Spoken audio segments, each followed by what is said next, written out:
numbers, because he would probably be a little more negotiated. He would be more negotiable if he was going to work with some of those people, I think. But if he thinks they're there and they're not happy with what they're doing, he lets them go. So financially, TNA's okay. We're not about to be bought by WWE right now. I know that's the rumor. I know you think down the road in a few years that'll happen, whatever. But right now that is not happening, and they're just trying to streamline to optimize profit. And TNA Wrestling is for sale. Anthem wants 40 to 50 million. WWE has a right of first refusal. Tommy Dreamer's gone. Tessa Blanchard's gone. The whole company's, for some people, as they would say, is on fire. That's what you heard this past week. Every account, every thread online, every reaction video, all running the same story. Now, when it comes to me on this, almost none of that is confirmed, though. And the parts that are confirmed don't add up to the sale. So let's get into this drop. Welcome to the Tea Drop, where the brew is strong and there's lots to talk about. Let's start with the first receipt, which are the cuts. June 17, 2026, TNA Wrestling issued a press release. The language is corporate, clean, and cold. And I quote, TNA Wrestling today announced a workforce reduction designed to streamline operations and sharpen strategic focus and profitability. Now here's where it gets real. The cuts weren't vague. Tommy Dreamer was gone by mutual agreement. He was in creative and talent relations. He announced it himself on Busted Open Radio, which we covered in a previous video. Tessa Blanchard was released. Fightful reported she requested and received her release, which we also covered in a previous video. Sami Callihan, gone, and he made it clear this was not a mutual decision. He'd been working backstage as a producer. Luke Perrin also departed. The press release said, and others. They didn't even name everyone as of yet. Now, the cuts are real, though. The concern about profitability is probably real as well. TNA President Carlos Silva is streamlining. That's on record. But here's where the IWC did what the IWC does best.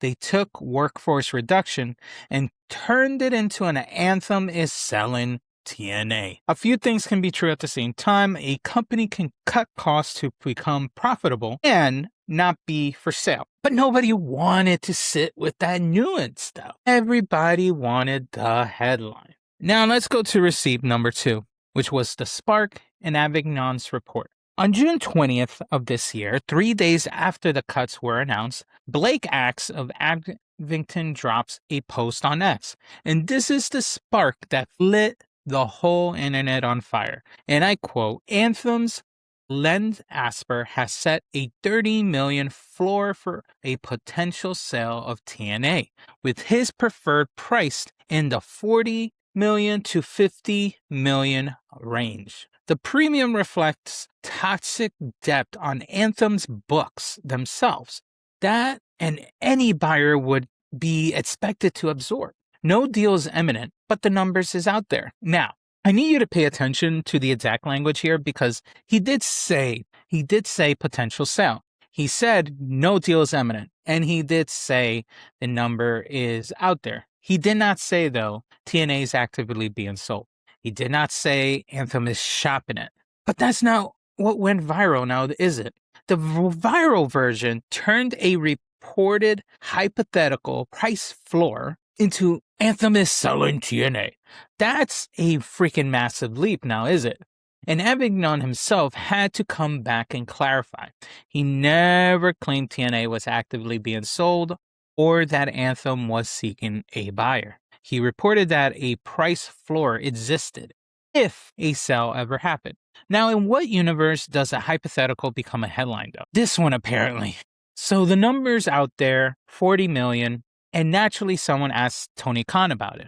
Brandon Thurston from Wrestle Economics on the AEW New Japan Pro Wrestling Forbidden Door media call asked Khan, hypothetically, would he buy TNA for $40 million? Tony's response, no. And then he laughed. Then he gave more color to his statement. He said, and I quote, it has value. It would have to be the right price. The video library has a lot of great wrestlers over the years. Certainly not the top priority for me as an acquisition right now. It's not something I've had any serious conversation about. And then this is the last part that got me when he said, like a lot of things in life, it would be an interesting purchase if the price was right.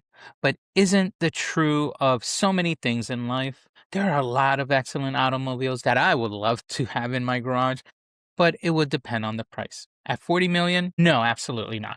So Tony Khan, the one person outside Anthem who could realistically make that kind of purchase, laughed at the number. Said the library has value at the right price. Said it's not a priority though at the same time.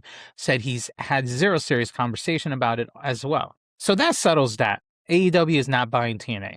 Not at 40 million. Not right now. Let's go to the fourth receipt, which is Matt Hardy himself. Now, here's someone actually in the company. Matt Hardy, on his podcast on June 19th, 2 days after the cuts before the Avignon report even dropped, Hardy said, and I quote, and so many people out there just keep going on and on about, oh my God, TNA, these people are leaving, are they going bankrupt?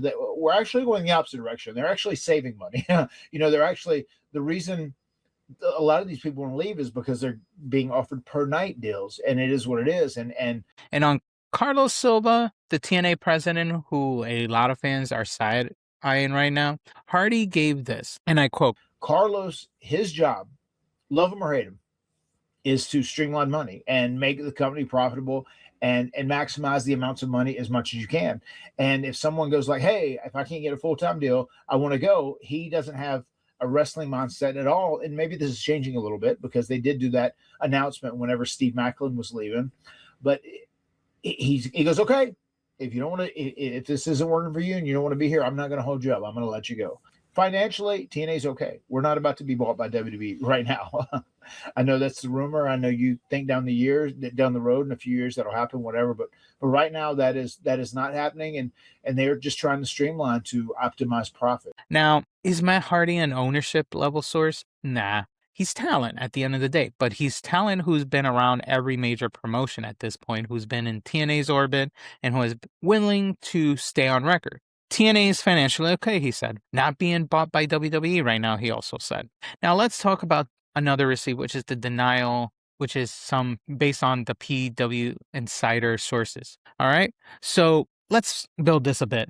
This is where the story shifts from rumor to a response. PW Insider Mike Johnson, one of the many reporters out there in wrestling journalism, cited sources within both TNA and Anthem. Not one side, both. And here's what they said point by point. 1. TNA is not currently for sale. 2. Anthem is not seeking a buyer.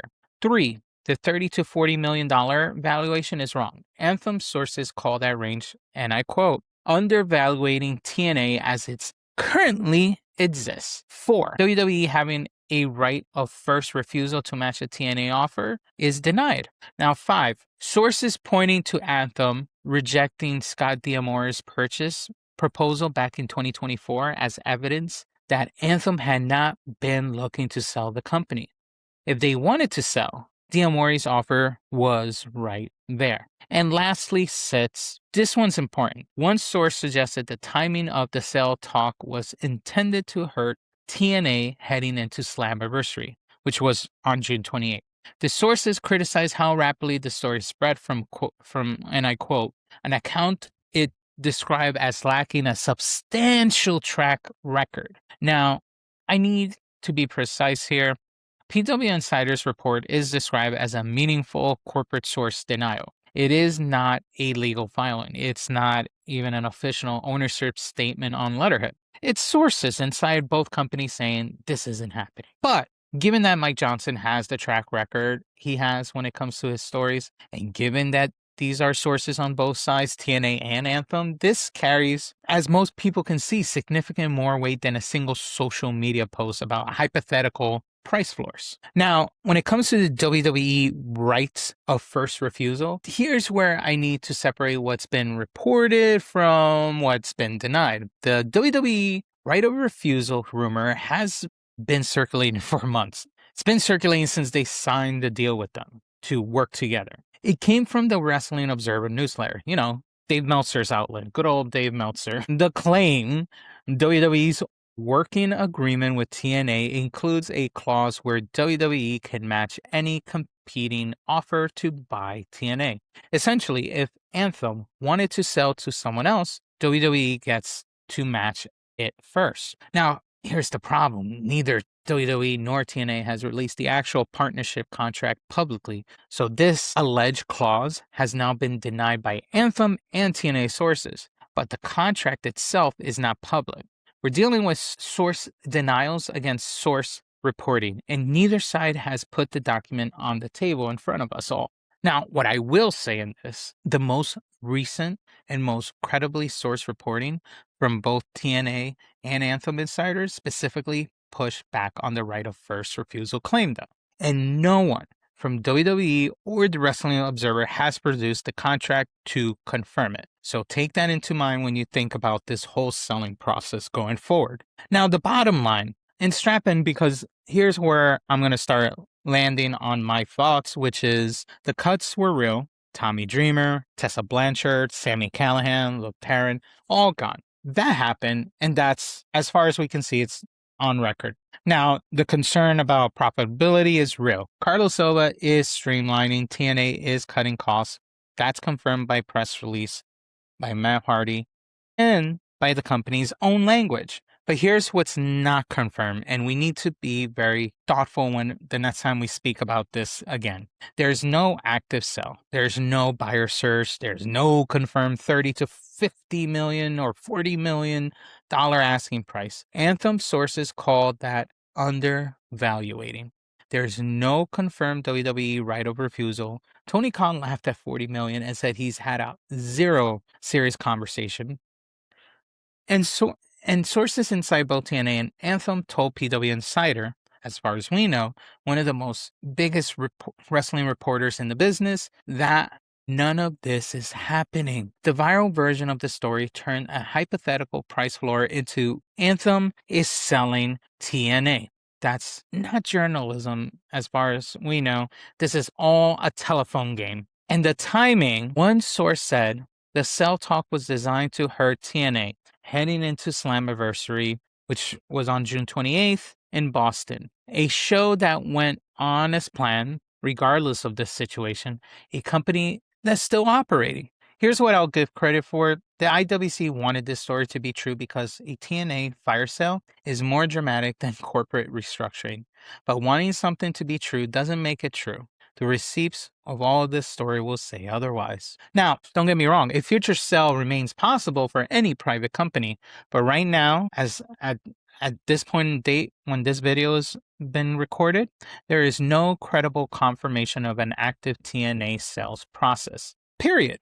So as always, drop your thoughts in the comments. What do you think of this whole situation when it comes to the plausible TNA sale, if whether it's true or not? And as always, if the T hit right, hit the like and subscribe, and I will see you on the next video.